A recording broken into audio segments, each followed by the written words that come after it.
Vamos a continuar en la clase de hoy entonces estudiando los vectores en el plano, la igualdad de vectores, concepto que vamos a repasar. Vamos a definir lo que son las magnitudes escalares y vectoriales. Acá ya nos vamos a entrar a relacionar con otras asignaturas, fundamentalmente con la física y con la química. Vamos a hablar también de los vectores equivalentes y finalizaremos la parte de vectores de hoy hablando del módulo de un vector. Y después, en la segunda mitad de la clase, comenzaremos hablando de las relaciones trigonométricas en triángulos rectángulos.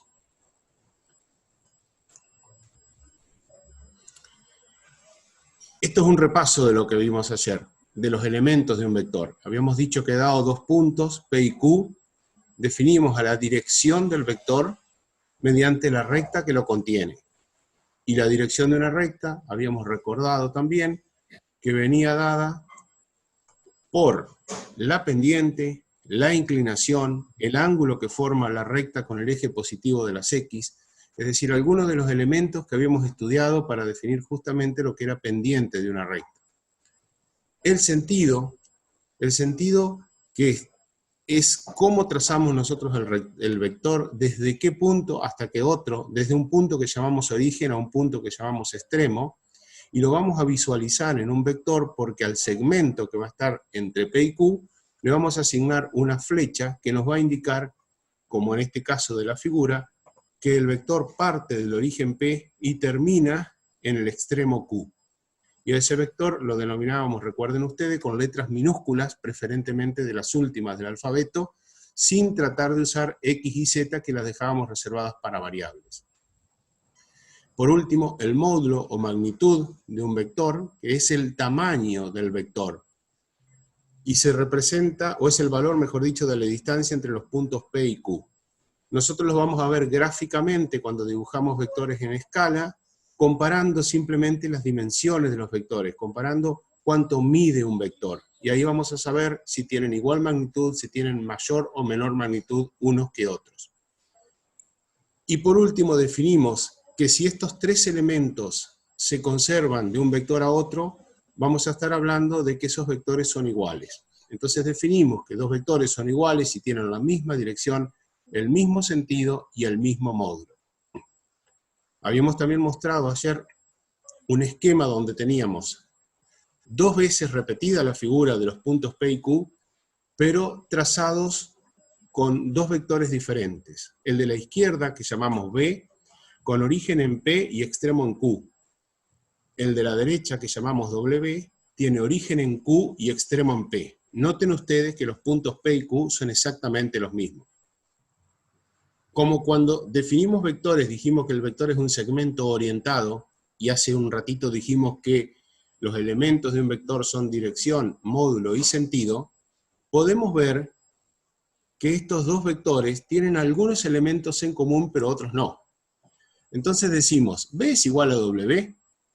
Si recordamos que para que dos vectores sean iguales tienen que tener igual dirección, igual módulo e igual sentido, en este caso vemos que de esas tres componentes de un vector, solo dos se cumplen, que son, como habíamos visto ayer, la dirección y el módulo. Lo que ocurre con estos dos vectores es que tienen distinto sentido, porque el vector B tiene origen en P y extremo en Q, es decir, va desde P hacia Q, mientras que el vector W, tiene origen en Q y extremo en P, es decir, que va desde Q hacia P, en la misma dirección, el mismo módulo, pero sentido diferente. Entonces estos dos vectores no son iguales, a pesar de que tienen dos elementos iguales, pero tienen uno distinto que es el sentido. Decimos entonces que el vector B es distinto del vector W. Más adelante, cuando empecemos a ver el álgebra de vectores, vamos a ver que el vector B es igual a menos el vector W. Pero por ahora simplemente decimos que son distintos porque no tienen los tres elementos iguales. Vamos a ver ahora la necesidad de definir vectores. ¿Por qué aparecen los vectores en la matemática? ¿Por qué aparecen los vectores en las demás disciplinas? Entonces vamos a empezar a preguntarnos si, por ejemplo, para definir una distancia entre dos puntos, es decir, ¿qué distancia hay, por ejemplo, desde el lugar donde yo me encuentro ahora, donde ustedes se encuentran ahora, hasta la facultad, hasta la casa de un amigo, hasta la casa de algún familiar, la distancia que tenemos que medir. Piensen ustedes, esa distancia, ¿la podremos expresar solo mediante un número seguida de una unidad? Es decir, por ejemplo, 500 metros. O además de ese número y esa unidad, debemos definir también una dirección y un sentido. Porque si solo la podemos expresar mediante un número con una unidad, estaremos en presencia de una magnitud escalar. No necesitamos nada más que un número real para representar la distancia entre dos puntos. Pero, si además de ese número con esa unidad nosotros necesitamos definir en qué dirección y cuál es el sentido, no nos alcanzará con un número real, sino que necesitaremos de un vector. Entonces, cuando a una magnitud, por ejemplo, distancia entre dos puntos, necesitamos un vector, se llamará magnitud vectorial. Y cuando necesitamos solamente un número real seguido de una unidad, se llamará magnitud escalar. Entonces, ¿en cuál de los dos casos nos encontraremos con la distancia entre dos puntos? ¿Será una magnitud escalar o será una magnitud vectorial? Los escuchamos en el chat, o los leemos en el chat.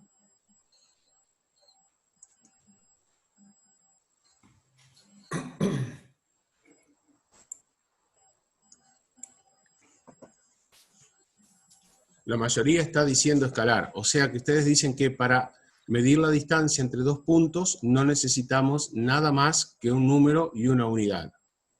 Bueno, acá Dafne nos está diciendo que es una magnitud vectorial, o sea que apareció el primer disenso. Esperemos un poquitito más a ver qué otras opiniones hay. Juan también dice vectorial.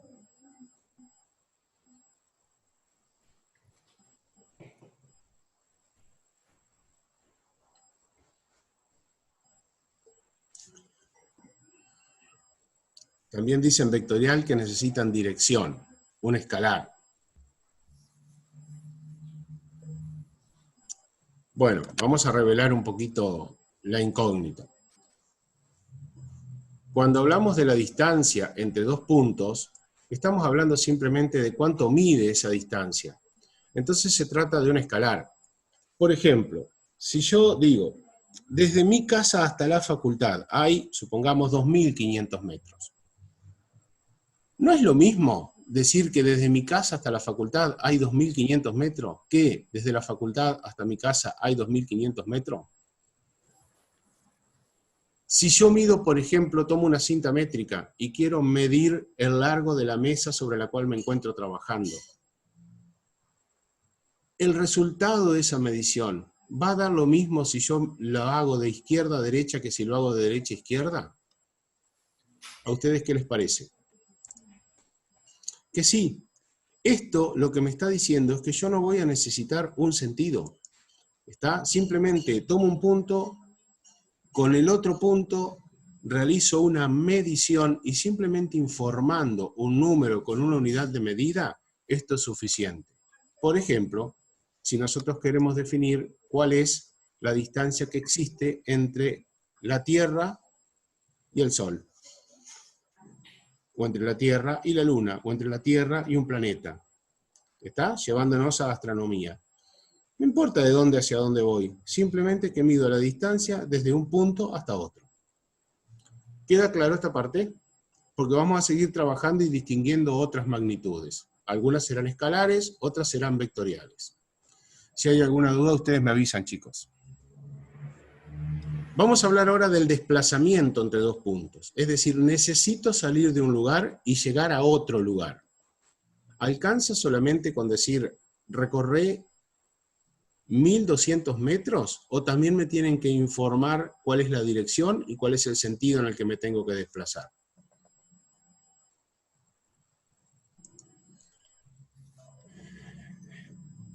Dicen que sí y dicen que no. Me gustaría eso, como dice Jorge, por ejemplo, que se necesita dirección y sentido. El no supongo que también tiene que ser que no alcanza con simplemente una medida. Se necesitan ambas cosas. Acá Dafne quiere que volvamos a repetir la diferencia entre escalar y vectorial. Bueno, Si me permitís, lo vamos a hacer al final de esta diapositiva. El desplazamiento entre dos puntos es efectivamente una magnitud vectorial. Y acá tenemos algunos ejemplos. Si yo digo, tengo que salir desde el punto A y recorrer una trayectoria cuya magnitud viene dada por este vector verde, o por esta línea verde. Que fíjense que aproximadamente salgo desde 0 y llego hasta 7, supuestamente esto medido en metros. Entonces digo, salgo desde A y recorro 7 metros. ¿Alcanza con decir, y esta pregunta va para Daphne, alcanza con decir que saliendo desde A y recorriendo 7 metros voy a llegar exactamente a donde está marcado el extremo de A? ¿Voy a llegar exactamente a este punto? ¿Qué te parece, Daphne? Podés abrir el micrófono. Buen día. Buen día. Si no me equivoco, sí. Y si lo que pasa es esto, si yo digo salgo desde A y recorro 7 metros, ¿no llegaré también a este punto? ¿O no llegaré también a este punto? ¿O no llegaré también a este punto? E incluso a este punto. Claro, faltaría que me digas el sentido, ¿no? Te faltaría la dirección, porque si yo digo el sentido solamente no alcanza, dirección que sería horizontal, entonces la dirección horizontal vendría en esta trayectoria, y después de informarte la dirección, para que no te equivoques, si llegas a este punto que está a la derecha de A, o a este punto que está a la izquierda de A, te faltaría que también te indicáramos cuál es el sentido. Entonces, cuando vos a una magnitud no alcanza con dar solamente el módulo, solamente la cantidad, estos 7 metros, sino que además tenés que informar dirección y sentido, se trata de una magnitud vectorial. En cambio, cuando vos decís simplemente un valor numérico seguido de una unidad, sin necesidad de informar una dirección y un sentido, se trata de una magnitud escalar. ¿Queda claro ahora?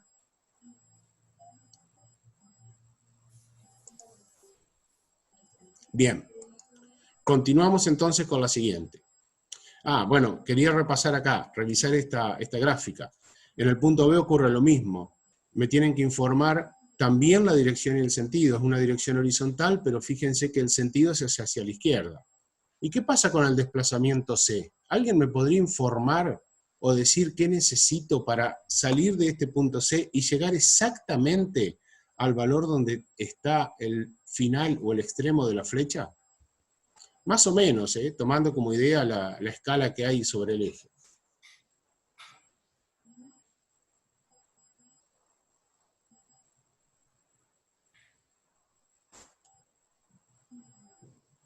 No, no es un valor en I porque simplemente se trata de un desplazamiento sobre una línea recta. El hecho de que aparezca una curva como que sube es para que no se superponga el movimiento. ¿Está? No necesito un valor en I, solamente un desplazamiento sobre el eje X.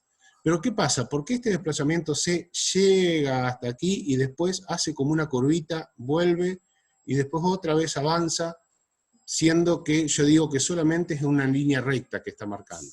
No, la dirección sí, por supuesto, pero es sobre esa línea recta. Porque cuando llega al extremo,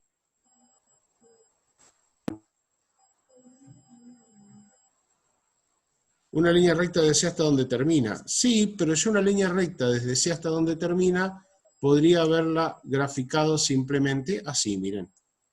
Así, y ahí llegué y terminé. ¿Por qué en vez de hacer eso tiene todas las otras vueltitas? Porque estoy puede ser llegando al porque mismo... cambia de sentido y después vuelve a cambiarlo, por más que sea en la Exactamente, misma dirección. exactamente. Muy bien, muy bien. Pasa eso. Fíjense, este recorrido C comienza a los 2 metros. Llega hasta 10, avanzando según el sentido del eje. Cuando llega a 10 es como que nosotros vamos caminando por una calle o por una vereda y después volvemos sobre nuestros pasos. Vuelve 2 metros en la misma dirección pero en sentido contrario. Y después vuelve a avanzar 2 metros más. Fíjense la diferencia entre desplazamiento y distancia recorrida. ¿Cuál es la distancia total recorrida por, supongamos, esta persona que caminó según ese trayecto rojo, con los cambios de sentido y todo? ¿Cuál es la distancia total recorrida? Acá algunos dicen 14, otros dicen 12.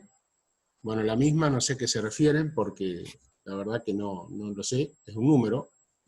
Hay varias opiniones, 14 o 12, y A hay lo que alguien que me dice 10. refiero sería que independientemente de la distancia que recorrió numéricamente, terminó de recorrer la misma distancia porque volvió por sus pasos y No, después volvió. no. Dafne, estás confundiendo. Yo dije, ¿cuánto caminó en total la persona? ¿Cuál es la distancia total caminada? Si vuelve sobre sus pasos, sigue caminando. O sea, vos, si vas desde una punta de la vereda hacia la otra y volvés, la distancia total recorrida es ida y vuelta. ¿Está? La posición final va a ser diferente, pero yo estoy hablando de cuánto caminó en total, cuál es la distancia total. Fíjense, si sale desde C y llega hasta este extremo, ahí recorre 8 metros.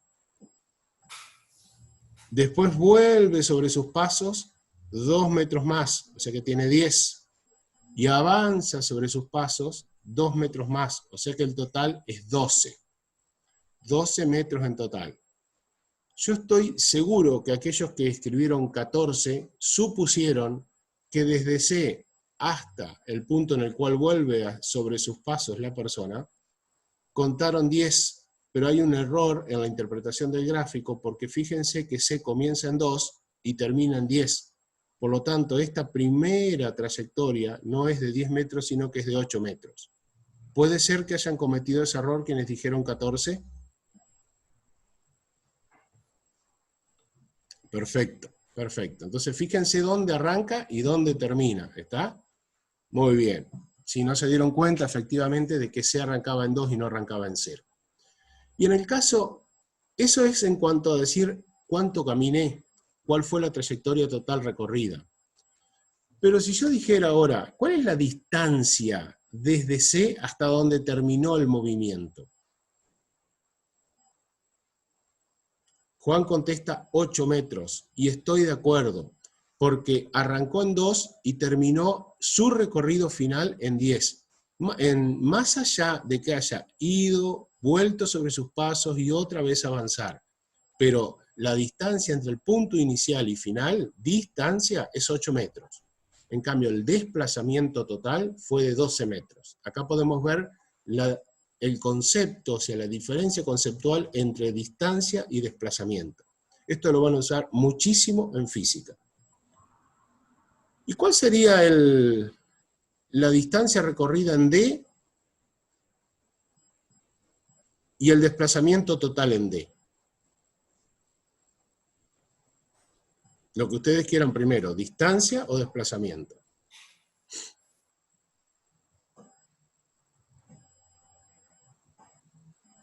Distancia 6, y otros me dicen distancia 9, 6 y 8, total 4, para que estamos complicados.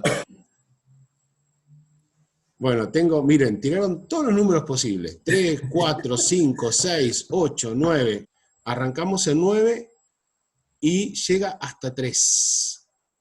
Desde 9 hasta 3 hay 6 unidades. Después vuelve sobre sus pasos 2 unidades. Entonces, el recorrido total, muy bien Jonathan, son 8 unidades. Esa es la distancia recorrida. El desplazamiento son 8 unidades. Valentina dice desplazamiento 4. No, el desplazamiento son 8 unidades. Es todo lo total que tiene. Ahora, ¿cuál es la distancia desde el punto de origen hasta el extremo, hasta donde terminó su movimiento? El origen está en 9, el extremo está en 5.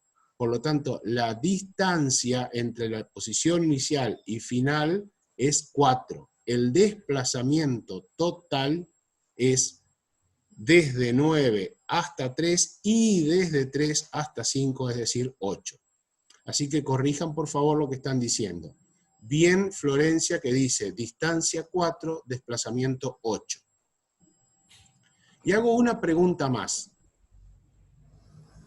¿Qué ven ustedes en el desplazamiento entre A y B?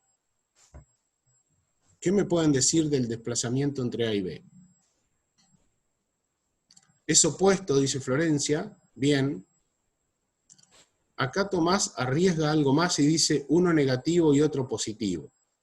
Y yo me voy a quedar con lo de Tomás. ¿Me pueden decir cuál es positivo y cuál es negativo? ¿El desplazamiento de A es positivo o negativo? Contestan que B es negativo, que A es positivo. ¿Alguien me puede decir por qué A es positivo? Están respondiendo bien, pero ¿me pueden decir por qué A es positivo?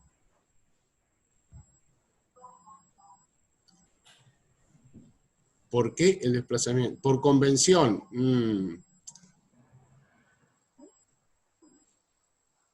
Porque se mueve hacia los valores positivos del eje X, dice Tomás, y me voy a quedar con esa respuesta. Aitana dice porque va hacia la derecha, lo cual está bien, pero el que manda en este caso la referencia que me va a indicar si este desplazamiento de A es positivo o negativo, es el eje que yo tomo para indicar cuál es el sentido positivo del movimiento. Este eje indica dirección e indica además sentido con esta flecha. Entonces, cualquier desplazamiento que esté en el mismo sentido de este eje será un desplazamiento positivo. Cualquier desplazamiento que se oponga al sentido de este eje será un desplazamiento negativo. Esto sirve para todo lo que vamos a ver después, por eso es que nos detenemos un poquito en lo que tiene que ver distancia y desplazamiento. Avancemos un poquitito más hacia la próxima magnitud. Velocidad. ¿Qué me pueden decir de la velocidad? ¿Es una magnitud escalar o es una magnitud vectorial? Yo generalmente escucho que la velocidad máxima para trasladarme en la ciudad suele ser de 40 km por hora en algunos lugares y en las arterias centrales de 20 km por hora. Eso es lo que uno escucha y lee en los carteles, ¿no? Entonces acá hay algunas propuestas de que es escalar, otras de que es vectorial, y están ganando los escalares hasta ahora.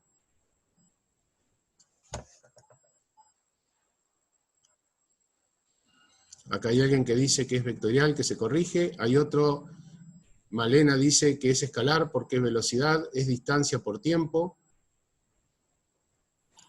Tomás dice, aunque la velocidad aumente, la distancia es la misma, pero no dijo si es escalar o vectorial.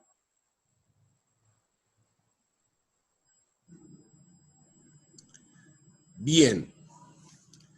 Yo les digo ahora, a ver, los voy a invitar, hoy que se puede empezar a salir, a hacer una caminata tranquila, caminando más o menos al ritmo de una persona de paseo, digamos, a 3 km por hora. Yo los voy a invitar que salgan a la puerta de su casa, imaginemos esto, y les voy a decir, comiencen a caminar con una velocidad de 3 km por hora. Y al cabo de una hora, nos vamos a encontrar. ¿Alcanzó todo eso? ¿Qué van a hacer ustedes? Hacemos otra cosa más todavía. Supongamos que los dos, ustedes y yo, nos encontramos en el mismo punto. Nos vendamos los ojos y salimos caminando a paso normal a 3 km por hora. Al cabo de una hora nos vamos a encontrar a 3 kilómetros de ese punto, suponiendo que salimos en un terreno totalmente despejado, en el medio del campo. ¿Seguiremos caminando juntos si no podemos ni hablarnos ni vernos? Acá me dicen que no, me dicen que necesitamos dirección y sentido, y efectivamente esta es una magnitud que muchas veces nos engaña. La velocidad es una magnitud vectorial, y necesita de una dirección y necesita de un sentido. En esta imagen, por ejemplo, vemos que efectivamente, como alguien de ustedes dijo, se define como la velocidad media, como la distancia recorrida en el tiempo empleado para recorrerlo.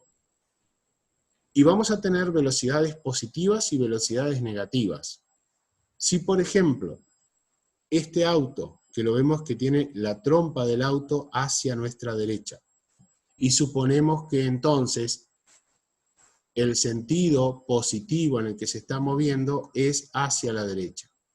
Si este auto avanza, va a avanzar con velocidad positiva, pero si el auto en algún momento da marcha atrás, pone marcha atrás y viene en este otro sentido, también va a tener velocidad porque va a estar recorriendo una distancia en un intervalo de tiempo determinado, pero resulta ser que esa velocidad va a ser negativa.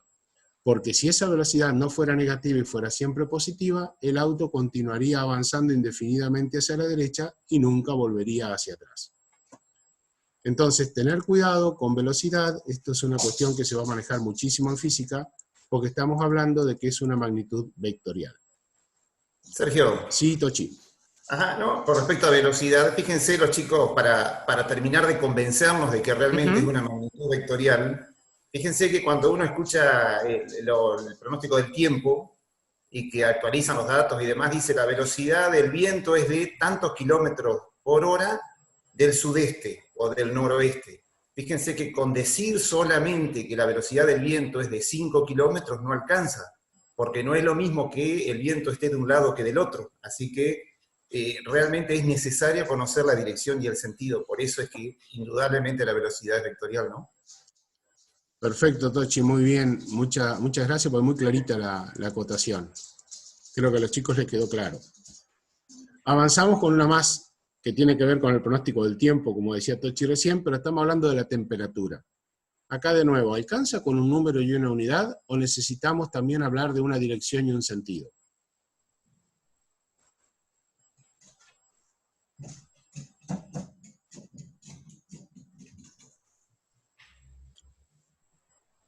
Alcanza con un número de una unidad, todos los que están respondiendo escalar, y efectivamente la temperatura es una magnitud escalar.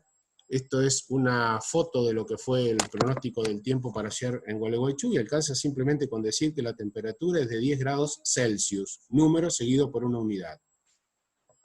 Fíjense que lo que decía Tochi recién no sale reflejado en el pronóstico, y este es el de Google, no sale reflejado porque no está del todo bien indicado, y son cosas que nosotros a veces cometemos errores. El viento dice 10 kilómetros por hora. Está bien, esa es la velocidad del viento. Pero como es la velocidad, debería también tener indicado por acá en sentido, por ejemplo, noreste. ¿Está? Y no es lo mismo decir que el viento tiene 10 kilómetros por hora que decir también cuál es la dirección que tiene ese viento. Sí, en cambio, por ejemplo, en humedad también es una magnitud escalar que se expresa en porcentaje y no necesitamos definir más que el número seguido del símbolo del por ciento. Por último, si no me equivoco, creo que es la última, bueno, aceleración, que ya me anticipo, es una magnitud vectorial. La aceleración lo que significa es un cambio o una variación de la velocidad en el tiempo. Es decir, cuánto se modifica la velocidad en un instante de tiempo determinado. Ustedes saben que si van en un automóvil y pisan el acelerador, van a ir más rápido, va a aumentar la velocidad. Si en cambio frenan, la velocidad del automóvil va a disminuir. Entonces ahí estamos hablando que en vez de acelerar, desaceleramos. Es decir, hay aceleraciones positivas y negativas. Y como la aceleración es un cambio de la velocidad en el tiempo, y el cambio y la velocidad es una magnitud vectorial, entonces el cambio de una magnitud vectorial, suma o resta, va a ser también otra magnitud vectorial. Lo que les muestro acá simplemente es como para un detalle, que si tenemos un movimiento en el cual, por ejemplo, vamos en un auto a 90 km por hora y mantenemos la velocidad constante, no vamos acelerando, porque no hay cambio de la velocidad en el tiempo. Luego puede haber velocidades uniformemente aceleradas y va a haber velocidad con aceleración variada. Esto lo van a ver todo en física, pero es importante el concepto de que la aceleración va a ser también una magnitud vectorial. Y lo voy a simplemente complicar un poquitito más antes de pasar a la siguiente. Supónganse que efectivamente, vamos a analizar esta de acá arriba. Supónganse que se está moviendo con esta velocidad. De repente yo digo, acelera esa partícula.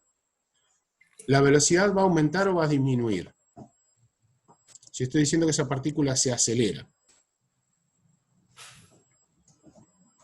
Aumenta. Y ese aumento nosotros lo vamos a ver de la siguiente manera. Vamos a ver un vector que va a aparecer acá también, que tiene la misma dirección y el mismo sentido, y que es el vector aceleración.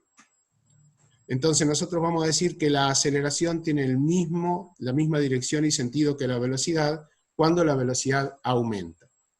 Pero si de repente esta velocidad empieza a disminuir, es como si apretáramos el freno, si esta velocidad empieza a disminuir, lo que vamos a notar entonces es que la velocidad al empezar a disminuir tiene que tener algo que se le opone, y es decir que hay una aceleración que está en distinto sentido. Entonces, la aceleración puede tener el mismo sentido que la velocidad o puede tener un sentido contrario al de la velocidad. Eso depende si el movimiento es acelerado o desacelerado, si la velocidad está aumentando o si la velocidad está disminuyendo. Nahuel Ferreira utiliza un término muy bueno que es incremento negativo. Efectivamente, hablamos de incrementos, y los incrementos, habíamos visto en las primeras clases, pueden ser tanto positivos como negativos. Muy bien. Última, densidad. La densidad la vieron en química, esta la voy a hacer muy cortita, es una magnitud escalar, es la relación entre la masa de un cuerpo sobre el volumen, simplemente alcanza con definirla con un número y la unidad de medida. Por ejemplo, kilogramos sobre metros cúbicos. En esta no vamos a dar más vuelta, y vamos a pasar directamente a este concepto que es el que decíamos que lo trabajamos un poquitito ayer y ahora lo vamos a mejorar. Habíamos dicho que los vectores en el plano representan también un punto. O sea, había una correspondencia biunívoca entre vectores en el plano y puntos del plano. En un momento yo les pregunté cuántos vectores podíamos tener en un plano, y ustedes respondieron que podíamos tener infinitos vectores. Exactamente, un vector para cada punto del plano. Pero fíjense qué característica tienen estos vectores que están dibujados acá. A ver si se pueden dar cuenta y me pueden indicar.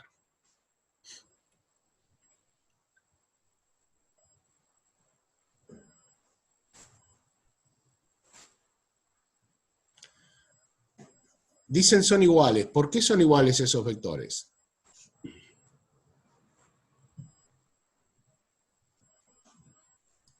Está bien, ¿eh? Son iguales, pero ¿por qué son iguales? ¿Cómo definen ustedes que cualquiera de estos vectores es igual al otro? Ahí está. Algunos se quedaron cortos, pero el resto está diciendo que tienen la misma dirección, mismo sentido, mismo módulo. Perfecto. Entonces, nosotros tenemos todos estos vectores que tienen igual dirección, igual sentido e igual módulo. La diferencia que tienen esos vectores es que tienen distinto origen y distinto extremo. O mejor dicho, están también aplicados, podemos decir, aplicados en distintos puntos. Por ejemplo, este vector que estoy señalando está aplicado en este punto, su origen está ahí. Pero este otro vector tiene su origen acá. A pesar de tener origen distinto, tienen igual dirección, igual módulo e igual sentido, y por eso decimos que son iguales. Cualesquiera de estas representaciones gráficas que tenemos es la representación de un vector, cualquier segmento de estos. Y decimos que esos vectores son vectores libres o también los llamamos vectores equivalentes. Libres porque cuando ustedes estudien la aplicación de vectores en física, van a ver que mientras mantengamos la dirección y el sentido, nosotros vamos a trasladar un vector cualquiera desde un punto a otro, siempre y cuando, digamos, mantenemos dirección y sentido. Preferentemente los vamos a trasladar hacia el origen de coordenada, por eso de todos los vectores marcamos en esta figura el que comienza en el origen de coordenadas. Esto nos va a servir, insisto, para cuando tenemos que resolver diagramas vectoriales en física sobre todo, para sumar y restar vectores. Porque vamos a ver después que para la suma o resta de vectores necesitamos ponerlos de una manera o disponerlos de una manera especial. Cualquier vector de esto, insisto, es equivalente a cualquiera de los otros que está dibujado. Y preferentemente vamos a trabajar con un vector en el cual los centremos en un origen de coordenadas. Y reciben el nombre también de vectores libres porque los podemos mover libremente siempre y cuando mantengamos dirección y sentido. Karina, no sé si querés que comencemos con módulo o dejemos módulo y que vos empieces con la otra parte. Como vos prefieras, jefe. Las dos alternativas son válidas, así que... Bueno, hacemos una cortita de módulo entonces. Dale. Vamos a ver ahora cómo lo definimos algebraicamente un vector. Hasta ahora venimos trabajando geométricamente, con dirección, sentido y módulo. Sabemos, porque ya lo vimos ayer, que un vector U en el plano XY es un par ordenado de números reales, y recién hablábamos de la correspondencia de números reales. Incluso ayer dijimos que en vez de trabajar con el par ordenado U1, U2, como empezamos cuando vectores, como estamos en el plano y tenemos las dos dimensiones X e Y, vamos a trabajar con las componentes U(x) y U(y). Es decir, si cambiamos la letra que representa el vector, por ejemplo, V, entonces nuestras componentes serán V(x), V(y). Es una forma de anotarlo, no es la única.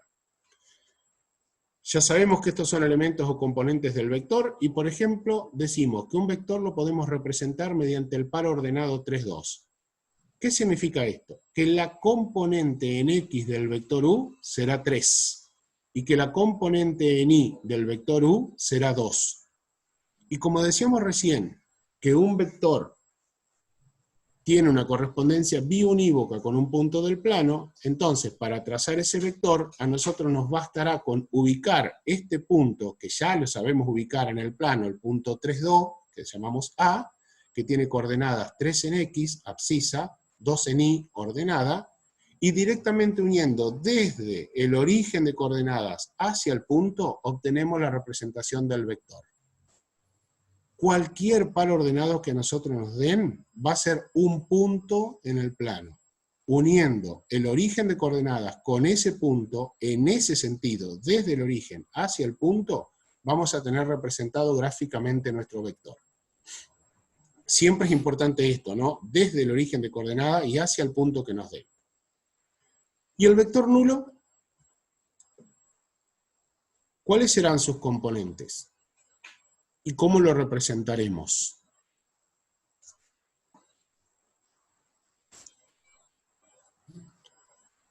Está muy bien lo que han respondido. 0, 0, las componentes. Paréntesis, 0, 0, paréntesis. Y acá para representar, supongo que han querido decir de 0 a 0, son preguntas. El vector nulo no tiene directamente representación como vector. Se remitiría a ser un punto simplemente, que es el origen de coordenadas, porque el módulo de ese vector es 0, es decir, que no vamos a encontrar un segmento orientado para poder representarlo. Lo importante del vector nulo es saber que sus componentes serán estas, efectivamente 0, 0. Bien. Decíamos entonces que en estos vectores libres o equivalentes la dirección viene dada por la pendiente de la recta y el módulo es el tamaño de cualesquiera de las representaciones que tenemos. Esto ya lo habíamos visto, simplemente lo estamos revisando. Ahora lo que queremos hacer es calcular ese módulo. Entonces, dado un vector a través de sus componentes U(x) y U(y), vamos a calcular el módulo de esta manera, calculando la raíz cuadrada de U(x) al cuadrado más U(y) al cuadrado. Esto tiene que ver, y se lo vamos a dejar para que ustedes los investiguen después, con algo que se cansaron seguramente de ver en el colegio secundario. Es eso que acabo de escribir ahí en la pantalla, que es el teorema de Pitágoras. Tarea para ustedes, aunque seguramente Karina después lo va a tocar en lo que va a hablar a continuación. Basado en el teorema de Pitágoras sale justamente el cálculo del módulo de un vector, que se dice que es la raíz cuadrada de la suma del cuadrado de las componentes. Raíz cuadrada de la suma del cuadrado de las componentes. no es la suma de las componentes al cuadrado, sino la primer componente al cuadrado más la segunda componente al cuadrado. Y a todo eso le sacamos la raíz cuadrada. Y acá voy a hacer una pequeñísima aclaración. Cuando trabajamos, mejor dicho, algunas ecuaciones que nos quedaba la raíz cuadrada, les decíamos, acuérdense que al extraerle la raíz cuadrada a un número nos puede dar un resultado positivo o negativo. Bien, cuando hablamos de módulo de un vector, que estamos hablando del tamaño, de cuánto mide, solamente vamos a usar el signo positivo. Entonces, cuando nosotros calculamos el cuadrado de la primera componente, sumamos el cuadrado de la segunda componente y a todo eso le extraemos la raíz, ese resultado siempre va a ser positivo. Y noten otra cosa más. Al vector, decíamos ayer, lo denominamos con la letra U minúscula y con una flechita arriba. Pero cuando hablamos de módulo, utilizamos la misma denominación, pero ponemos el nombre de ese vector entre barras de valor absoluto. De la primera manera, la que está arriba, indicamos cuál es el vector. De la segunda manera, cuando ponemos el nombre del vector entre barritas de valor absoluto, indicamos cuál es su módulo. Vamos a hacer ahora un ejemplo. Supónganse como el que estábamos calculando recién, el vector 3, 2. Componente en x3, componente en y2. Calculemos su módulo. Para ello tenemos que aplicar esta expresión. Entonces el módulo de u será igual a la raíz cuadrada de 3 al cuadrado, que es la primera componente, más 2, segunda componente al cuadrado. 3 al cuadrado 9, 4 al cuadrado 13, la suma es 13. Por lo tanto, el módulo, cuánto mide este vector, será raíz cuadrada de 13. Este es el valor exacto. Obviamente que muchas veces raíz cuadrada de 13 no nos indica nada en cuanto a dimensiones y necesitamos calcular esa raíz. Es un valor irracional porque no es un cuadrado perfecto su resultado, y entonces nos da aproximadamente igual 3,606 y siguen infinitas cifras decimales. ¿Hasta dónde informamos nosotros? Depende cuántos decimales necesitemos para informar. Ustedes ya estudiaron algo en química de cifras significativas y después lo van a ver también en física. Así que puede ser 3,6, 3,61, 3,606, depende de lo que necesitemos informar como decimales. Pongo unos ejemplos más para ver si se entiende el módulo. Vamos a suponer ahora que estamos con este vector. Tiene componentes menos 3, menos 2. ¿Cómo va a ser el dibujo de este vector? ¿Dónde va a estar el extremo de este vector? ¿En qué cuadrante va a estar el extremo de este vector?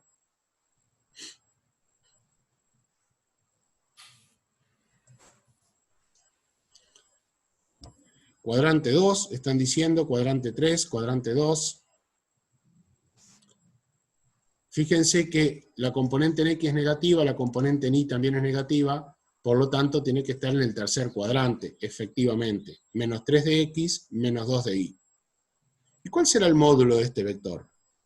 Para ello, aplicamos nuevamente la misma expresión, raíz cuadrada de primera componente, fíjense que como es negativo lo pongo entre paréntesis, elevado al cuadrado, más segunda componente también entre paréntesis al cuadrado, y el resultado va a ser igual que el anterior, porque acá nos da 9, acá nos da 4, la suma raíz cuadrada de 13, o sea 3,606 aproximadamente.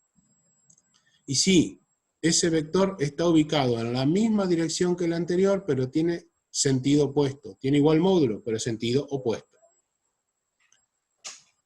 Avanzamos un poquito más. Menos 2, 1. Esta y otra y terminamos. Menos 2, 1. ¿En qué cuadrante estará ubicado el punto que tiene coordenadas menos 2, 1? X negativo y positivo, efectivamente en el segundo cuadrante. Entonces vemos ahora nuestro punto, menos 2, 1, segundo cuadrante. El módulo de este vector, la misma explicación de recién. Raíz cuadrada de menos 2 al cuadrado más 1 al cuadrado. Esto es 4 más 1 da 5. Raíz cuadrada de 5 tampoco es un número exacto, es un número irracional. 2,236 aproximadamente. Y para finalizar, ponemos el valor, un vector que tiene coordenadas o tiene, mejor dicho, componentes 4 y menos 3. Está ubicado en el cuarto cuadrante, y para hacer el cálculo del módulo, primera componente al cuadrado más segunda componente al cuadrado, esto es 16 más 9, que da por resultado 25, y aquí sí, la raíz cuadrada de 25 es un valor exacto, es 5. Y hay una particularidad muy interesante, que es fácil de calcular y lo van a aplicar muchísimo en física, que es cuando ustedes tienen un triángulo rectángulo formado por la componente en X, la componente en Y y el vector, como en este caso, en donde uno de sus lados es 4 y el otro de sus lados es 3. Esta diagonal, que ya recordamos que en un momento la definimos, que se llama hipotenusa, tiene como valor 5.